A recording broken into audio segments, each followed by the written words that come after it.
tener una definición. Si yo le pregunto a cualquier persona qué es un PLC, lo primero que va a hacer, va a buscar en su cabeza de manera la parte de la memoria para dar una definición, ¿no? Pero ¿quién me puede decir qué es un PLC en base a sus propias palabras o en base a lo que de verdad entiende?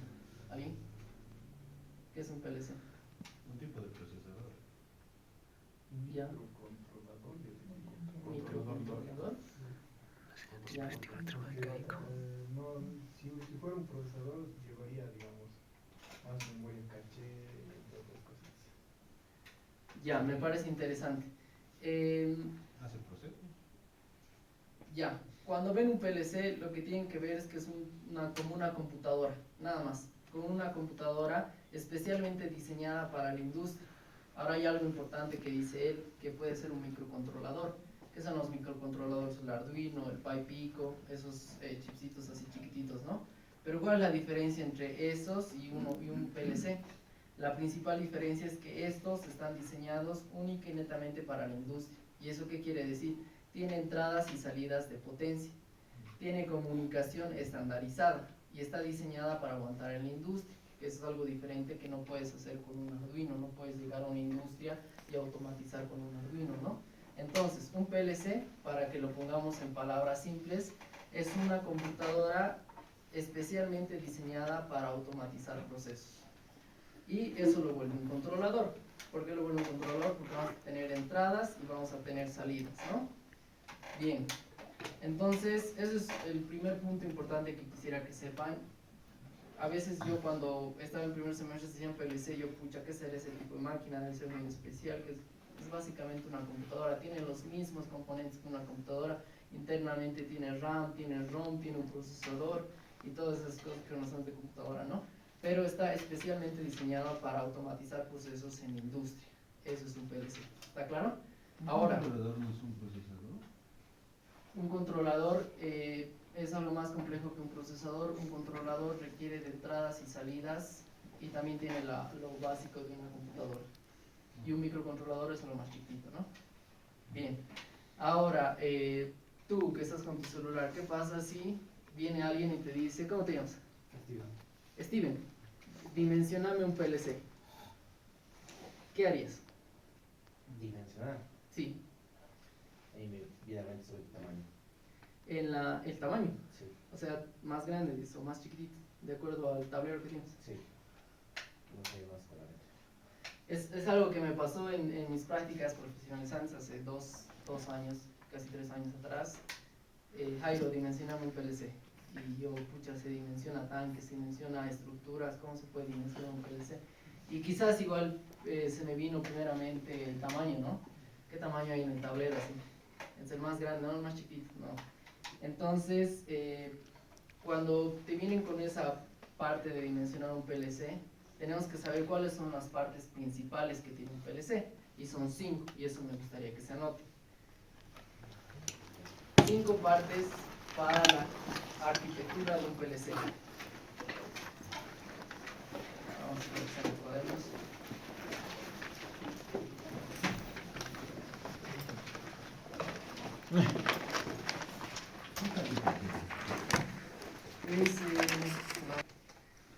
¿Qué partes principales se les ocurre? Yo sé que se les van a ocurrir las principales.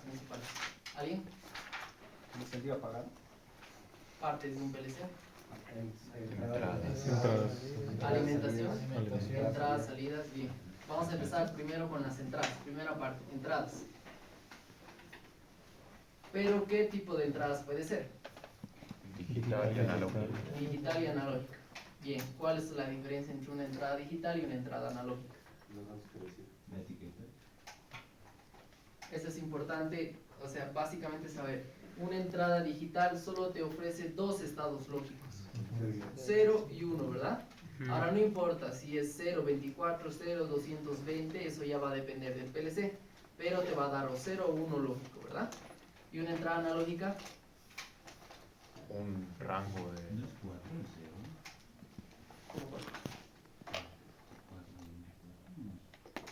0 siempre. Ya, estamos diciendo en una entrada digital te va a ofrecer un estado lógico 0 y estado lógico 1.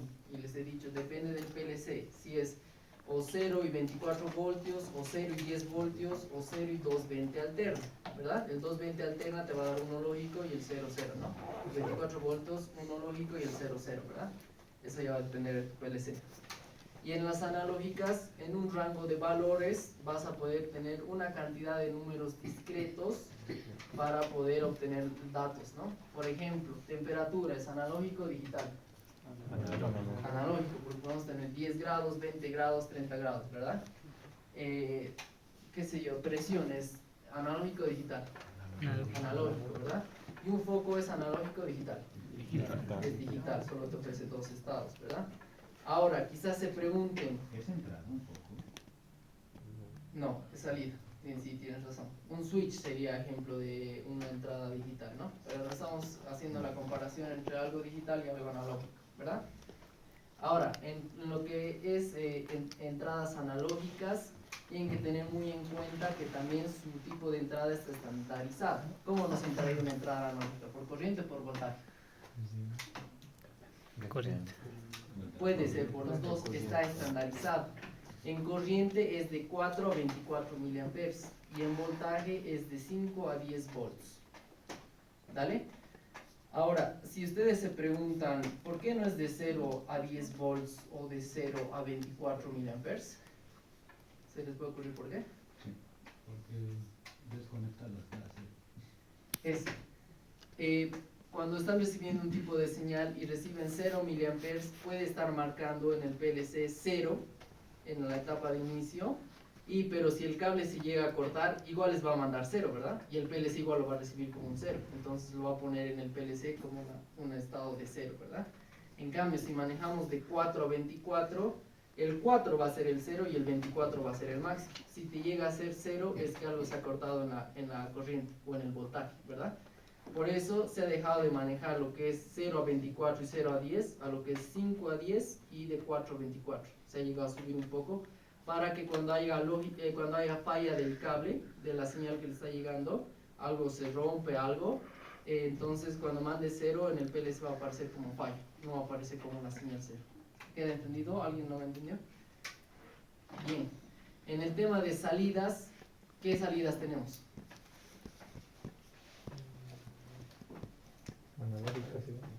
También tenemos señales analógicas y salidas digitales. Entonces, es un poco complicado que encuentren, tuviera que ser en una industria muy grande, salidas analógicas, ¿no? Que son módulos un poco más caros, pero también hay.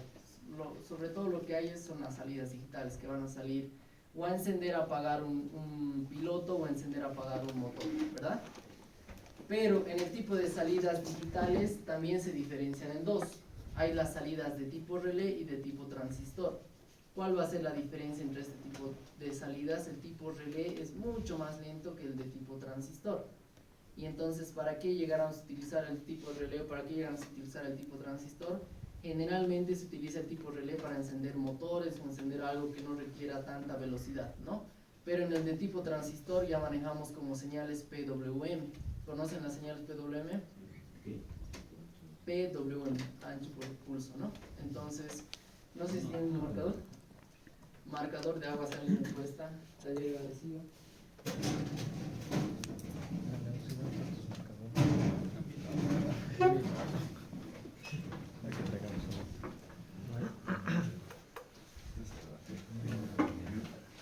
Por 2 puntos.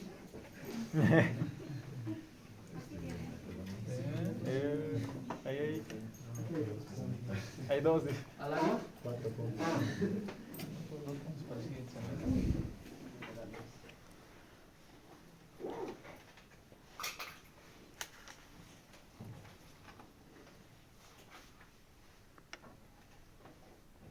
Esto es lo que se llama PWM, ¿vale? Entonces, esta es una señal, ustedes la pueden ver como AC, pero no, es una señal de C.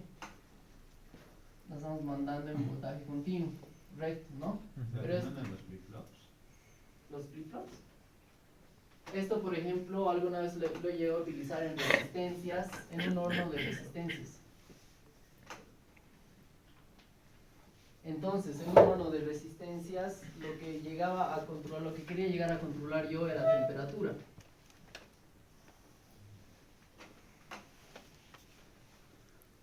Y con el ancho de pulsos yo puedo programar cuánto tiempo va a estar apagado y cuánto va a estar encendido. Pero esto de aquí es una fracción de tiempo.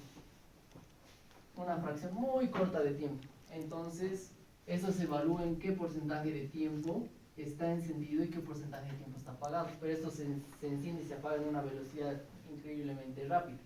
¿Vale? Esto, por ejemplo, para esto se utiliza la salida tipo transistor.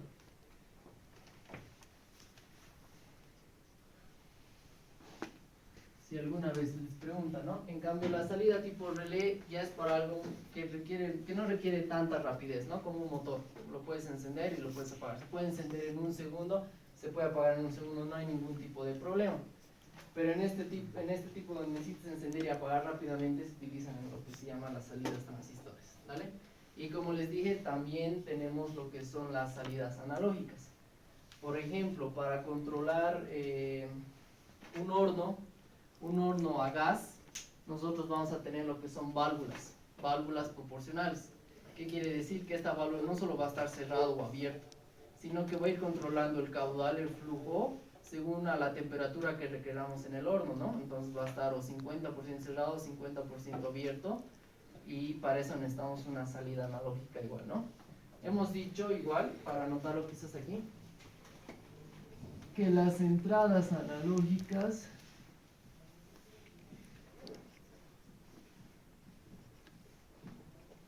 está estandarizado de 4 a 20 miliamperes y de 5 a 10 volts. Entonces, les repito, si alguien les dice dimensionarme un PLC, tienes que saber qué tipo de señal vas a recibir. Es algún tipo de problema que hemos tenido, por ejemplo, en YLB, donde la entrada que teníamos del sensor nos entregaba este tipo de señal, y nosotros en el PLC teníamos este tipo de señal. Ya te encuentras ahí sobre la marcha este tipo de problema. ¿Qué harían ustedes? Están cableando ya el sensor y les dice ya, está botando 4 a 20, y en el PLC estás recibiendo de 5 a 10. Y ahí cada día cuesta. Lo que se hace es algo que se llama, que creo que les explicó el Inge, módulos de expansión. Entonces, en cada PLC que pongamos nosotros, se va a poder agregar módulos a la derecha que se conectan de esta parte de aquí. Se colocan módulos que llegan a expandir las entradas y las salidas que tenemos. Entonces se busca un módulo de expansión que tenga este tipo de señal admitida, ¿no? De 4 a 20 miliamperes. Pero ese módulo ya también tiene un costo extra, ¿no? Entonces, para recapitular, tenemos entradas digitales, analógicas. Las digitales, como les dije, puede ser de C a C, y las analógicas puede ser de 5 a 10 y de 4 a 20. ¿Dale? En cuanto a las salidas, igual hemos dicho que tenemos digitales y analógicas. Muy raro ver analógicas, pero en cuanto a las salidas, tenemos salida tipo transistor y salida tipo relé. ¿Cuál es la diferencia de estos dos? El tiempo de respuesta, ¿no? Esas son las dos partes principales del PLC. El tercero es la capacidad de procesamiento. Les he dicho que el PLC es como una computadora, que no hay que liarse más de eso, no es una computadora. Y como computadora también tiene capacidad de procesamiento, también tiene una unidad de procesamiento. Y eso va a depender de qué, va a depender de tu proceso. Si es un proceso simple, como el que generalmente hacemos como un semáforo para que encienda y apague algo, como un proceso muy básico, basta un PLC de gama baja. Ahorita vamos a ver las gamas de los PLCs. Un PLC de gama baja, uno de esos chiquititos, ¿no? Pero si es ya tu PLC que está en la estructura de automatización en la cima, y este controla otros PLCs y controla otros procesos y tiene mayor cantidad de sensores y mayor cantidad de procesos que tienen que controlar, entonces el procesamiento tiene que ser mayor, ¿no? Ahora, ese es el tercero: entradas, salidas, procesamiento. La alimentación. ¿Cómo puede ser la alimentación? ¿Cómo alimentamos los dispositivos electrónicos, cualquier dispositivo electrónico? ¿Con qué alimentamos? Corriente ¿Corriente continua? ¿Solo corriente continua? Alterna y continua. Tenemos dos tipos de alimentación. Ahora les pregunto, ¿hay alguna ventaja de utilizar a continuo y hay alguna ventaja de utilizar alterna y hay alguna desventaja de utilizar alterna y alguna desventaja de utilizar continua, o puede ser cualquiera. En la industria te dicen dimensionar un PLC, ¿qué dirías? ¿Qué le pongo, continua o alterna? Lo que diga. A ti te están diciendo dimensioname. Tú dimensioname, digamos, a ti te están diciendo, no te están diciendo con esas características. Ahora si ya en industria te dicen tenemos este tipo de señal, tú dices ya no puedo hacer nada, ¿no? ¿Hay ventaja, desventaja? O da lo mismo. Tiramos una moneda que diga CDC y la que caiga entonces pues. Debe haber. Nadie tiene alguna idea, todos tienen idea. Como la industria suele trabajar con alterna, se puede jalar directamente de ahí, de la línea de la que trabaja. Bien, muy bien. En corriente alterna nosotros tenemos la ventaja de que todas las industrias por norma van a manejar 220. Entonces fácilmente de tu tablero de control vas a tener ya borneras con 220 y puedes jalar el cable directamente aquí. ¿Pero hay alguna desventaja de eso? Que siempre va a estar conexionado, no puedes independizarlo con una batería, digamos. Y tiene que ver algo por ahí. Por ejemplo, si ustedes colocan el PLC y está funcionando y hay un corte de energía, es necesario para nosotros, sobre todo si estamos recabando datos, que esto esté en constante funcionamiento según cualquier falla que venga. Entonces esto tiene que funcionar 24/7. En el momento que haya corte, los datos que está almacenando o en el proceso de lógica de funcionamiento que hemos hecho, si llega a cortar y no llega a completar lo que le faltaba, ¿no? Y vuelve al inicio, vuelve a resetearse, ¿no? Entonces es un problema grave. Puede haber corte en las industrias, puede haber corte en las industrias. Y esa es la gran ventaja de la alimentación DC. Si tú tienes alimentación DC, puedes poner, ¿qué puedes poner? Un backup, que es una batería al lado que constantemente esté igual conectado y en el momento de que haya corte, el backup le haga funcionar por unas horas más, ¿no? Hasta que vuelva la energía. Ahora, los anteriores me dijeron, puede haber un sistema de diésel, no sé si han visto, cuando hay corte en la industria empiezan a funcionar los motores de diésel y empiezan a entregar energía a la industria, pero de igual manera va a haber un reseteo del PLC, se va a apagar y se va a volver a encender hasta que empiecen a funcionar los motores, ¿no? Esa es la gran ventaja que te da el DC. Y la desventaja que te da el DC, lo mismo que dijo su compañero, en la industria manejamos 220, no manejamos 24. En una bornera no te van a dar aquí hay 24/0, sí o sí, generalmente está con 220. Necesitamos un dispositivo extra que convierta de 220 a 24 volts, ¿no? Entonces, de eso va a depender. Si tu proceso es muy importante que funcione 24/7 interrumpido, es mucho mejor que se coloque con alimentación DC y con un backup en tu tablero de control. ¿Está bien? Ahora, si no es tan importante, si se puede apagar, se puede resetear y mucho más barato conectar directamente de lo que te dan, 220, ¿no? Y por último, la comunicación. Y eso es algo importante que van a ver con el ingeniero. Ahora, en el tema de la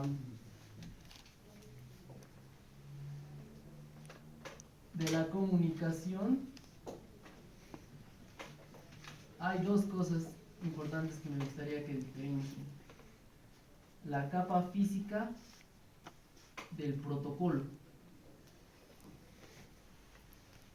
¿Dale? Bueno, espero que termine de notar.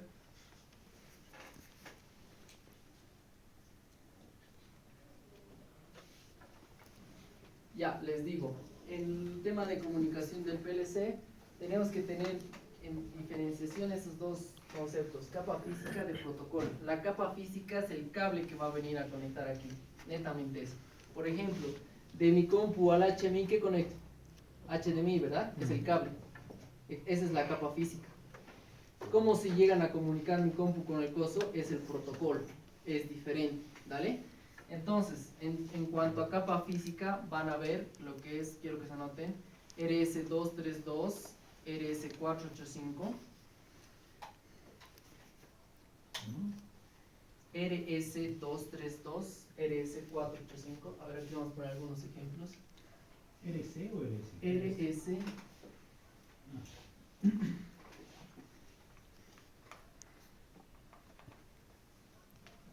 Y el que manejamos ahorita, creo que se escribe así. Y el que manejamos ahora, el que van a manejar con el INGE, es el Ethernet. es el cable que utilizamos para obtener internet, para conectar a las computadoras, ¿verdad? Ahora este 232 son 2 cables y este 485 son 3 o 4 cables, depende, pero eso no es muy importante ahorita. ¿Cómo? Digo, en esta parte de lo que es la capa física, que es el cable, puede ser 2, 3, 2, 4, 5 y Ethernet. Y estoy diciendo que RS232 son 2 cables que te llegan. El 485 son de 3 a 4 cables, eso va a depender igual. Y el Ethernet es el cable de toda la vida, que tenemos aquí, ¿no? Ese es el Ethernet. Aquí en este Siemens también tenemos el Ethernet, ¿verdad? Y eso es muy diferente, ¿perdón? ¿Eso es de 8 pinos? Sí, el de 8 pinos. Es muy diferente a lo que es el protocolo. El protocolo son las reglas que van a utilizar para poder comunicarse tu PLC con otro dispositivo. Y el que van a utilizar, generalmente el más famoso, es Modbus. Así Modbus. Entonces, Modbus es el protocolo y Ethernet va a ser la capa física y se llama Modbus TCP/IP.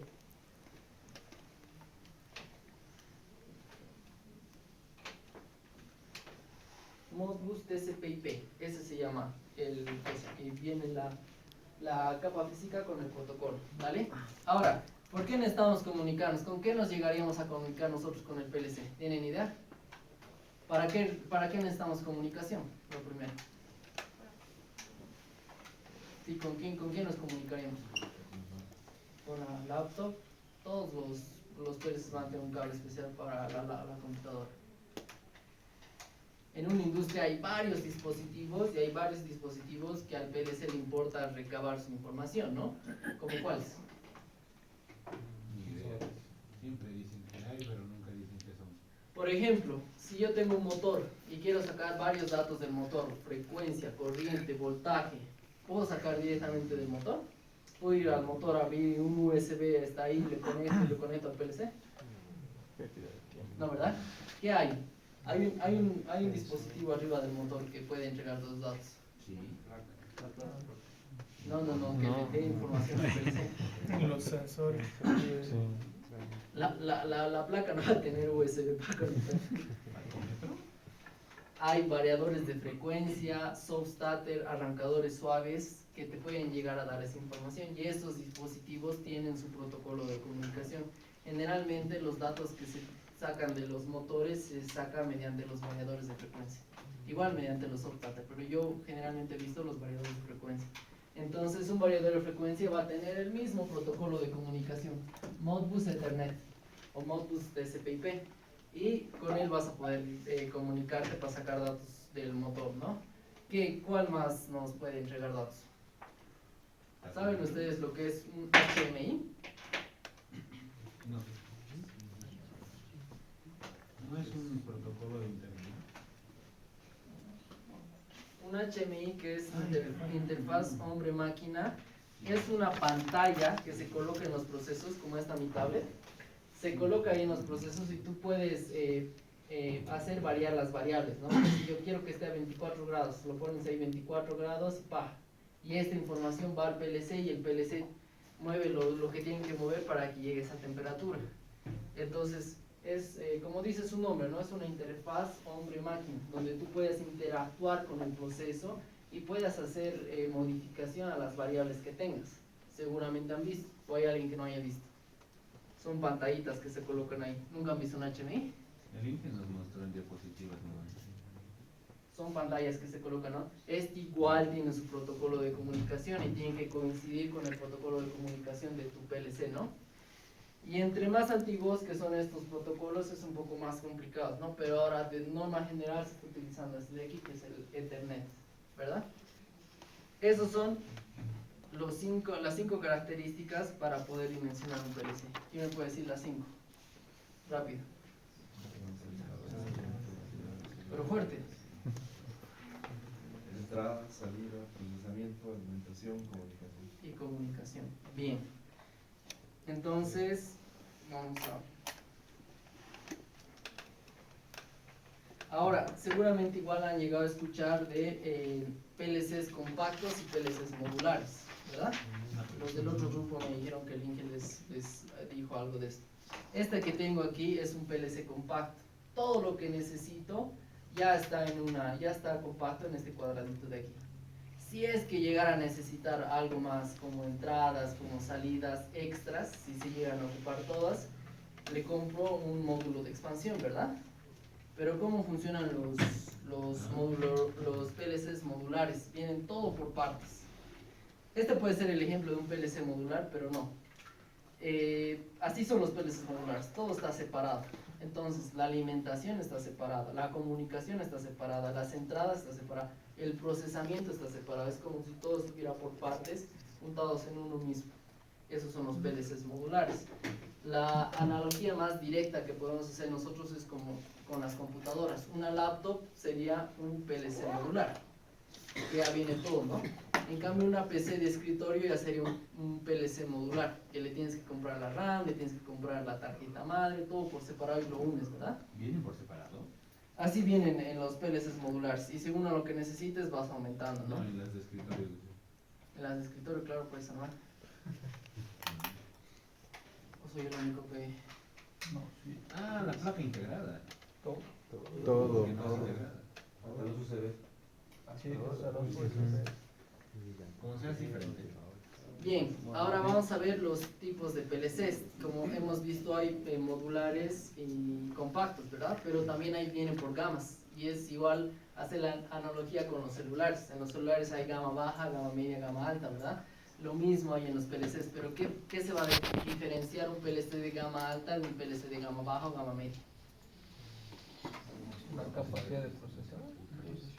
Los 5 partes que hemos dicho de un PLC, eso es lo que se va a diferenciar.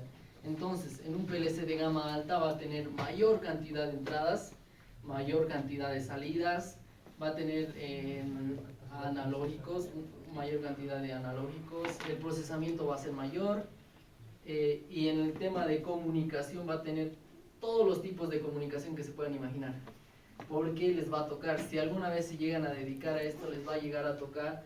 Ustedes quieren comunicar algo que tiene Modbus, Ethernet, y su PLC solo va a tener RS232 o RS485, que nos ha pasado igual. Entonces, si tú tienes un PLC de gama alta, te va a asegurar que va a tener todas las capas físicas que puede tener en el de comunicación y en los protocolos igual. Es igual diferencia entre un PLC de gama alta y gama baja, ¿no? Y lo que les dije, el procesamiento, las entradas, las salidas van a ser en mayor cantidad. ¿Qué más? Eso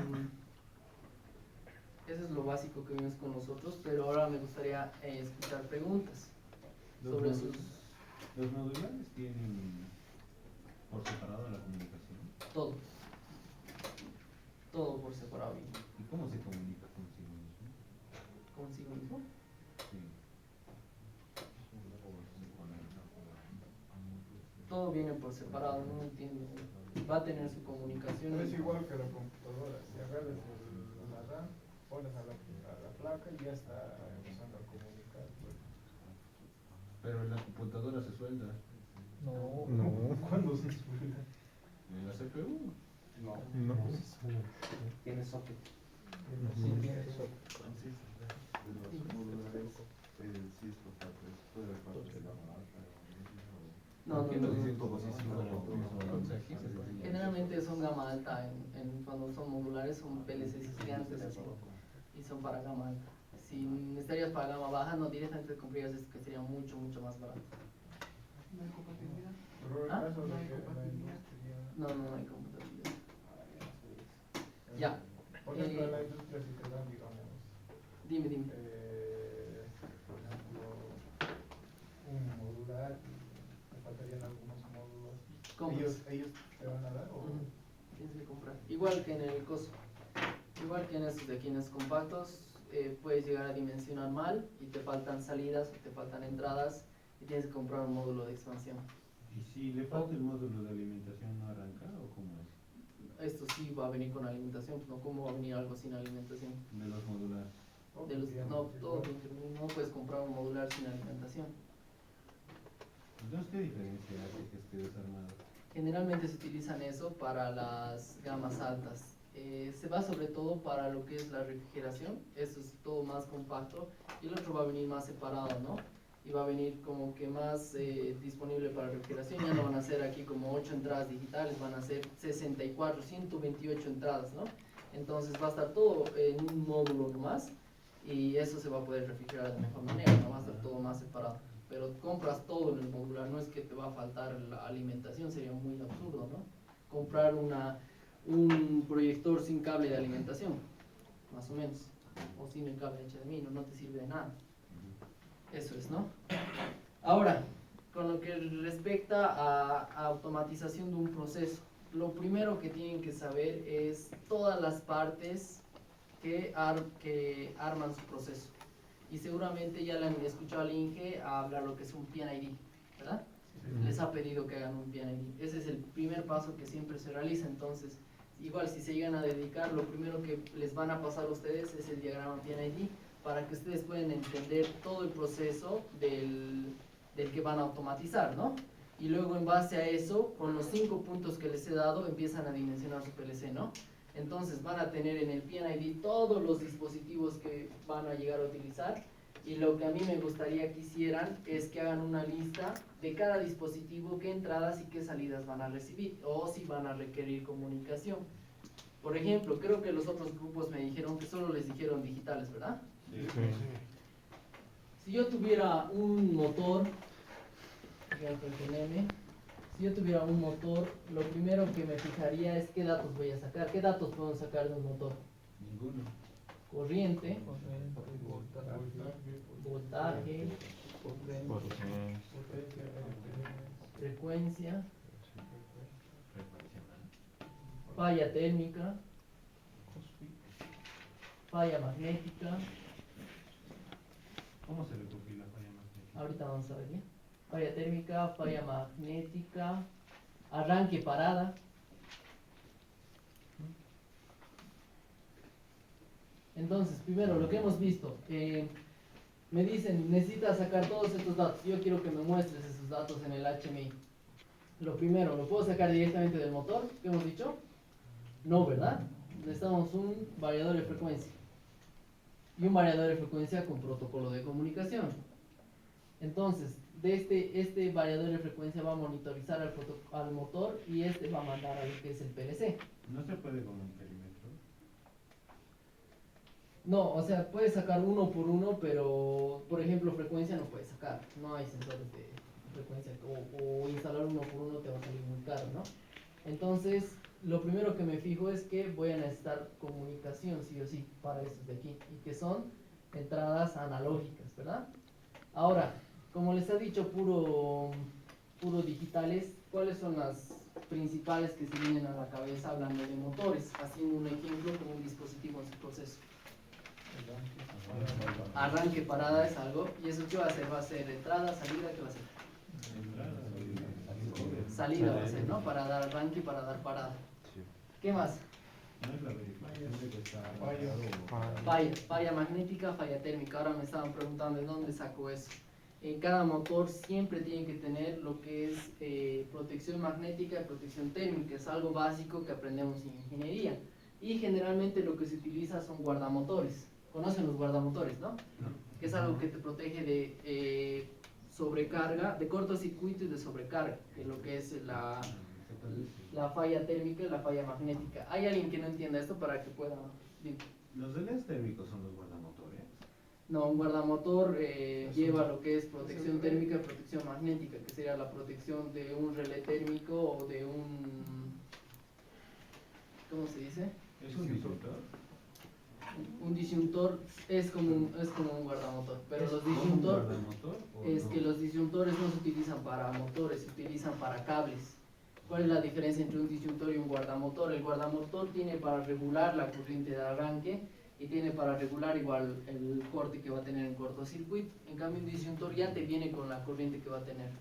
Los disyuntores son los que colocamos en nuestra casa, ¿no? Los cuadraditos blanquitos con una palanquita aquí. Pero estos ya te vienen con una corriente, 10 amperes, y ya, ahí se quedan nomás.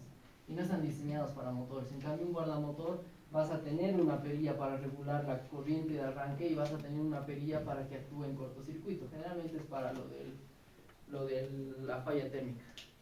Entonces, esos dos datos te van a venir del guardamotor, que es la falla térmica y la falla magnética. Y este tipo de señal, ¿qué va a ser? Digital o analógico. Fácil. Digital. Va a ser entrada o salida. Entrada, ¿no? Entonces, exactamente como hemos hecho aquí, tienen que hacer con todos los dispositivos que tengan en su proceso. En su PNID les va a aparecer todos los dispositivos para que pueda funcionar el proceso, ¿no? Y de ahí tienen que agarrar uno por uno y hacer igual una lista. Voy a tener este dato, voy a tener este dato, este tipo de dato es entrada y salida. Va a ser analógica, va a ser digital. ¿Va a requerir comunicación o no va a requerir comunicación? Y hacen una lista, ¿verdad? Eso que se llama mapeo de variables, que ya debí escuchar por ahí. Ese mapeo de variables se hace en un Excel y seguramente les va a dar un tipo de estructura para que le den igual un tag. Entonces, antes de llegar a programar, ¿qué es lo que nosotros pensamos en automatización industrial? Voy a ir a programar en un ladder, ¿no? Voy a ir y voy a poner mis contactores voy a abrir el programa, ya directamente voy a poner mis contactores, mis bobinas y voy a hacer mi lógica de funcionamiento. No es así en la vida real. No vas directamente a programar como tú quieres. Primero tienes que tener esa lista de variables, que es el mapeo de variables de todo tu proceso, antes de poder introducir a tu PLC, ¿no? Una vez tengas esa lista de variables, hay formas directamente del Excel que ya reconozca todo, que ya están puestas todas las variables en el PLC y de ahí recién puedas empezar a programar. ¿Queda entendido? ¿O alguien tiene alguna duda? Creo que lo dejamos muy claro, ¿no? Entonces, como les digo, primero van a sacar todas las variables y van a ver qué tipo de variables van a hacer y van a hacer su mapeo de variables. En los otros dos grupos ya me mostraron que tenían un Excel con eso. No sé si ustedes ya hicieron eso o necesitan que les pase una estructura para que llenen. La variable del encoder, ¿qué se llama? El encoder. ¿Cómo que se llama? Velocidad. No, es que creí que la de arranque parada era la que decía el encoder si está arrancado o parado, pero dice que no es de entrada, entonces no es. ¿Alguien me entiende? Y después me preguntas personalmente, porque no te puedo responder ahora.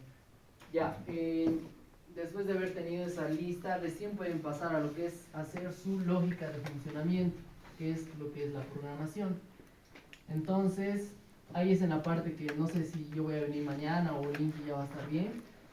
Vamos a programar, vamos a recordar conceptos básicos de programación, de las bobinas, de los contactos, de los bloques de función, que es algo importante, que quizás ahorita les voy a explicar. Ya, van a hacer su lógica de funcionamiento, ¿no? Una vez teniendo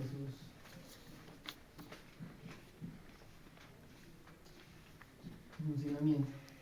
Luego de esto, recién hacen lo que es el mapeo físico. ¿El Inge les ha hablado de eso? No. Mapeo físico del PLC. Entonces, tú vas a hacer aquí toda tu programación, vas a utilizar marcas, vas a utilizar memoria interna, las memorias del costo, pero una vez termines todo esto, tienes que llegar a definir por qué entradas y por qué salidas va a llegar cada señal. Porque en tu programación vas a tener entradas, vas a tener como la falla magnética, falla térmica, esas son entradas que te van a entrar, ¿no? Y vas a tener igual salidas, que va a ser que arranque o no arranque el motor, que se encienda o no se encienda un piloto, ¿no? Entonces, en tu lógica de funcionamiento vas a tener entradas, vas a tener tu programación y vas a tener tus salidas. Y estas salidas tienes que llegar a mapearlas a la realidad, a los físicos, a los que tenemos aquí en el PLC, ¿no? Entonces, aquí ya vas a utilizar las entradas I01 o las salidas que utilizan Q. Eso ya va a depender de tu PLC, ¿no? No sé si está clara esta parte o necesitan que explique otra vez. Nosotros en nuestro PLC tenemos salidas y entradas físicas. Aquí están, ¿no? Aquí te voy a decir con qué se está diferenciando esto. Este, por ejemplo, es salida de QA, dice.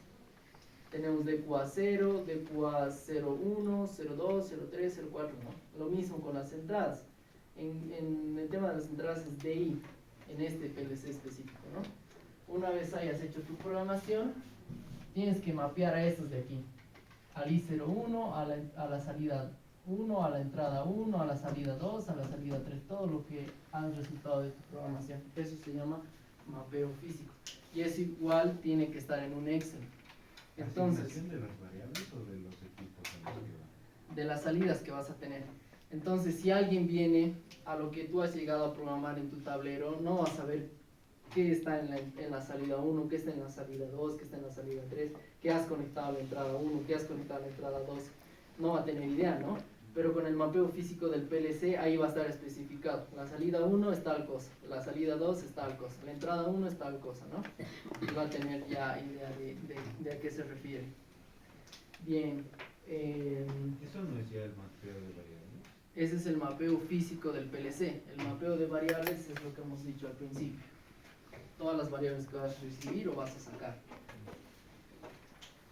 Ahora, en lo que es la programación en escalera, hay algo que utiliza mucho el Inge que se llama bloque de función.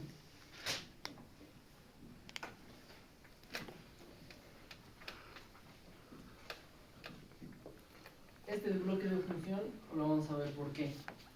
Primero, si a ti te dicen, ¿cómo te llamas? Ezequiel, te dicen, programame un motor, no vas a tener ningún problema, ¿no? Sabes hacer autoenclave y es fácil colocar que se corte cuando hay falla térmica, que se corte cuando hay falla magnética y algunos otros requisitos que te dan, no es muy difícil, ¿no? Sí. Ahora si te digo, programame 200 motores, ¿vas a hacer uno por uno lo mismo? Con el conocimiento de ahora, uno por uno. Uno por uno harías, ¿no? Ese es igual otra cosa que no vemos ahora, que nosotros pensamos automatización va a ser 3 motores, que suba esto, que baje el otro, y cuando vas a la industria te dicen son 200 motores, son 300 quemadores y así. Y tú, pucha, y ahora uno por uno hago, ¿no, verdad? Entonces hay algo que se llama bloque de función, que igual utilizamos en programación, que todos hemos pasado a computación, que utilizamos un tipo de procedimiento ya programados en un bloque, es un cuadrado. Como utilizamos lenguaje escalera, es un cuadrado, ¿no? Este cuadrado va a tener n cantidad de entradas según lo que necesites y va a tener n cantidad de salidas según lo necesites, ¿no? Y ya solo vas a programar ladder aquí adentro, una sola vez. Aquí vas a hacer tu autoenclave, todo lo que sabemos, ¿no? Lo vas a autoenclavar y todo eso vas a colocar aquí. Ya. Una vez programado aquí lo básico que necesitas para un motor, este bloque de función lo puedes utilizar n veces según n motores que tengas. Ya no es necesario programar uno por uno. Vas a agarrar, ya lo vas a guardar este bloque de función, vas a pegar en otro lado y solo vas a tener que llenar las entradas y vas a tener que direccionar las salidas. Y ya me evito de programar 200 veces para lo que es un motor. Esto me gustaría que igual investiguen. Bloque de función para el programa que están utilizando. En este caso es el Machine Expert en el PLC de Schneider, ¿no? Lo que va a hacer el Inge directo es entrar a bloques de función y esto es lo que les va a revisar antes de poder hacer la programación, la lógica de funcionamiento, ¿no? En caso de que hagan, digamos, por ejemplo, 200 tipos de función, digamos, del motor, igual... No. Pero es que ese ejemplo del motor es algo básico porque el motor no puede ser 200 tipos de función, solo arranca y para. Me pregunto, digamos, si los 200 motores van a ser cada uno un tipo de función muy diferente a los demás. Por eso te explico que sería muy difícil encontrar en un motor que haga 200 diferentes tipos de cosas. Generalmente en el motor tienen que parar por falla térmica, falla magnética, tienen que encender o apagar, o tienen que apagar o encender por algún tipo otro de consecuencias, ¿no? Y si te toca así, no, sí o sí tienes que hacer diferente, no hay razón para utilizar un bloque de función. ¿Alguna pregunta sobre su proyecto? ¿Qué sería lo obvio que tiene que hacer un motor? Arrancar y parar. ¿Bajo qué condiciones? Que haya luz. ¿Alguna otra Es que pregunta? cada vez salen con... Es obvio que va a hacer... Y no Es que ¿qué hace un motor? ¿Qué hace un motor? Gira. Gira. ¿Y para qué vas a necesitar ese giro? Puede ser para cualquier cosa, ¿no? Pero lo importante es que gire. Todos los motores van a girar. Entonces todos los motores hacen lo mismo o no hacen lo mismo. Sí. ¿Cómo es? Entonces, chicos, ¿alguna pregunta sobre su proyecto? Lo principal que tienen que hacer, hemos dicho, ¿no? De su PNID, si es que tienen ya su PNID, saquen todas las posibles señales que van a obtener. Voy a mandar me van a agregar al grupo, creo ya, voy a mandar un Excel donde van a poder llenar. Pero le voy a preguntar a alguien que se puede mandar, que lo más que seguro es que sí. Y de ahí van a poder. No le pregunto. No le pregunto. Van a poder llenar. ¿Cómo hacemos? Si tuviese el formato de Un Telegram. serían los campos que se necesitan, porque también En pendrive que nos pase. Luego, O mañana. Si tienes ahora en pendrive, por favor, y copiamos nosotros. sobre el mapeo de variables y mapeo físico, eso es lo que tienen que tener. Luego mañana vamos a, si es que vengo yo, mañana vamos a hacer, ya vamos a programar, voy a hacer el cómputo de ahí, programamos ya un machine en el otro programa. ¿Sabes esto? ¿Y qué les faltaría? ¿Qué dudas tienen para su proyecto? Esto sí se hace, pero es un